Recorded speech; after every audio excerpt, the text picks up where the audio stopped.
Holy Gospel is a story according to Matthew. Glory to you, O Lord. You may be seated. More than 2,000 years ago, we three magi lived in a far-off eastern land. The word magi is the same word which we get the word magic. We practice the magical art called astrology. We study the stars and cast horoscopes to know the future. One night, we noticed a bright new star in the western sky. It was different from all the other stars. It moved in the heavens and seemed to beckon us to follow. The star was beautiful and mysterious. In our hearts, we knew it was for us. So we set out, and the star led us west on a very long journey to a little land called Judea. Judea was ruled by an evil king named Herod. Let's boo Herod. Boo! Like lots of powerful rulers, he was puffed up, boastful, and insecure. At first, Herod was pleased to welcome us. We seemed to have strange powers, which Herod thought he might be able to use to build up his status and oversized ego. "Why have you come to my kingdom?" Herod asked. "We are seeking the newborn king of this land," we told him. Herod laughed to himself, assuming it was just a rumor, but he was threatened and hid his fear. We said, "We have seen his star in the east and have come to pay him homage. We have brought him gifts, gold, frankincense, and myrrh." "These are odd gifts," said Herod. "Gold I understand. Gold is for kings. But incense is for God, and myrrh is to anoint the dead. Where is this new king to be born?" We honestly did not know. So Herod asked his learned priest, who told him, "The Messiah is to be born in Bethlehem, the city of David."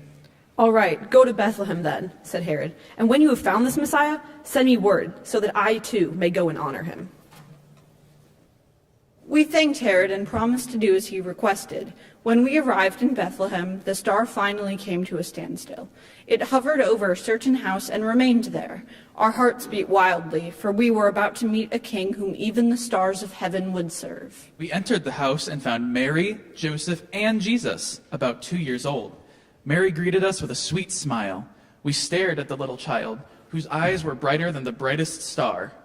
Humbly we knelt and offered Jesus our gifts, gold for a king, incense for God, and myrrh for his burial. Having paid the child homage, we thanked Mary and Joseph and departed. In a dream, God told us to go home by a different route and not to return to Herod. As we traveled, we talked about the awesome child we had seen. But after we left, an angel appeared to Joseph in a dream. The angel told him to take the child and Mary and flee to Egypt. The Holy Family crossed the border and became refugees. Herod was furious that he was tricked by us. Like Pharaoh centuries earlier, he did a most evil act and killed all the children under 2 years old. Not exactly the stuff of your Christmas pageants today. But when Herod died, an angel told Joseph it was safe for the Holy Family to return to Israel. None of us will ever forget the star, the journey, and the child.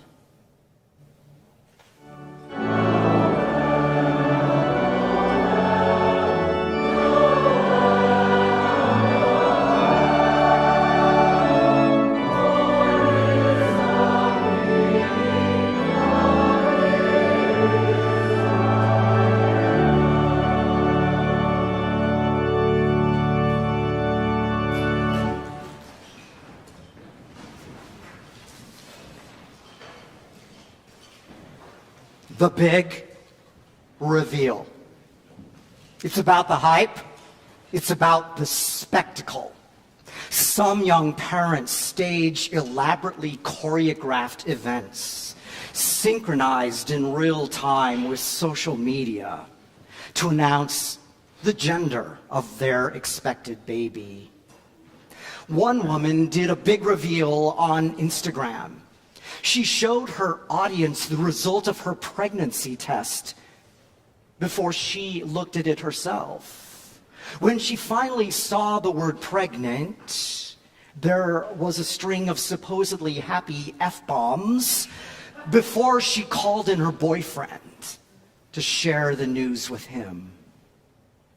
Epiphany is God's big reveal. Epiphany means manifestation, revelation. When something important dawns on us, we call it an epiphany, an aha moment. Sometimes Christmas pageants have their own big reveal, perhaps with live animals. However, there are stories of donkeys biting the hands of children.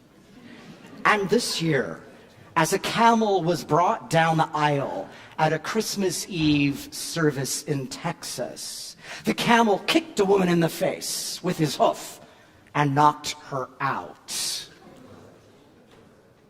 Since the angels appeared to lowly shepherds when Christ was born, several decades ago, a pastor at a large Lutheran church in Iowa wondered to whom the angels would appear today. His answer: to Harley riders. Sometimes these motorcyclists are perceived as outsiders by some, dirty, noisy, reckless, anti-woke. And then in the sermon in Des Moines, down the 3 aisles, was the big reveal. 3 motorcycles came, revving their engines, releasing not incense, but exhaust fumes. And this is a true story. The Epiphany big reveal, though, is not the angels. It's not the star. It's not the shepherds and the magi, though we love these flourishes, as you can tell. The big reveal is that God is revealed to the Gentiles, to the nations, to all the peoples of the earth. The magi you see represent foreigners, outsiders, strangers. The message of the big reveal is for all people. The big reveal is about the identity of this promised one, this Messiah, this Christ, this one who is God among us, this one who shares our sorrows and our joys. As one hymn puts it, God in flesh made manifest. One author notes that the big reveals on social media aren't really about what's being revealed. They are trying to create a hype, a spectacle, proving that real stuff is happening. And we know that everything these days, even in church, is about getting and keeping our attention. Power and influence these days are used to create spectacle. No wonder the news can sometimes seem like a circus with clowns. Earlier this year, I read The Siren's Call by anchor and political commentator Chris Hayes. Hayes portends that attention is power. Look at how our country is governed. But this attention economy trickles down to our everyday lives as well. Yet here we gather around another kind of story, sacred story, the big reveal, here, now, today, not with the crowds at an NFL game or a blockbuster movie, not with the hype of a scandalous headline or breaking news. Rather, the story of a God who meets us in our vulnerability, who meets us in our need. A God not revealed in spectacle, but in the simple gifts of everyday life. Epiphanies in nature, epiphanies in family and friends, epiphanies in the needy and the poor, epiphanies in our very bodies, and epiphanies in our very human feelings that present themselves each day. In fact, the big reveal is often hidden. That's what Martin Luther reminds us.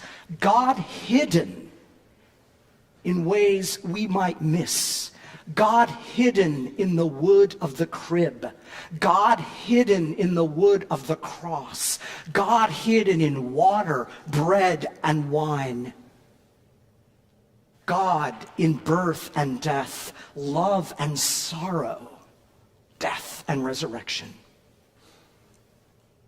As we anticipate the events of 2026, we know there will be hype, We know there will be spectacle.